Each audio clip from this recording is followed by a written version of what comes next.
jewe kuva ndongoye umugambwe itariki 15 z'ukwezi kwa gatanu mwaka 2016 nta kigoro na kamwe nzi kigeze kabaho ko kwiyunga kaba kagizwe na twebwe ceka bakagizwe n'abarongo umugambwe Frodebu. Ivyo rero bava ko abo twigoro ntatwo je twabonye mugabo turavyibuka yuko mu myaka y'imbere yaho hageze kwaho iciyumviro cyo kuja hamwe abarongo umugambwe Frodebu baca bivamwe ntibaza. Urumva rero twari twiteguye ntibaze nibaza ko atari igiwacu nimba bashimye guca muri iyo nzira bagahitana abanywanyi babo bakabatwitirira ngo barabinjije purunu. Ico ni kimenyetso c'amagara make ya politike. Intumbero yo kwiyunga canke yuko umugambwe uje hamwe n'iyindi ni intumbero ifatwa n'urwego rukuru rujejwe umugambwe. Gushika amasatwe turavugana itariki 11 z'ukwezi kwa gatatu umwaka wa 2019 aya masaha tugeze ko ya saa 6 ubwo rwego ntirurafata ingingo yuko umugambwe wacu wo kwiyunga n'indi migambwe.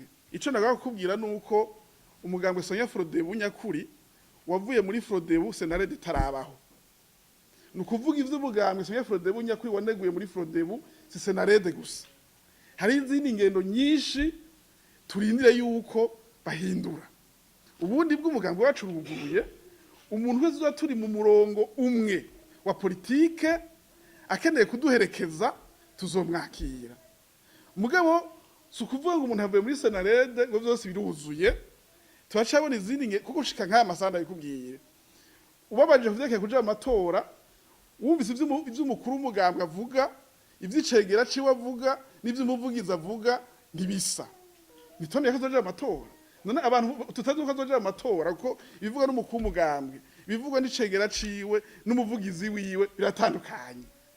Urumva twebwe rero ni ico cimviro ntakiriho ko nabwiye ko inzego zije tafata ingingo kandi none turavye ingendo yabo hacariho vyinshi tutahurije ko n'ubu tudahuriza ko kujyo bigoye kuvuga yuko abantu badahinduye ingendo vyokunda yuko tuja hamwe kuko igikuru supfa gutekera sugufata ivyuma nguvange amazi n'urukangaga ntibifatana.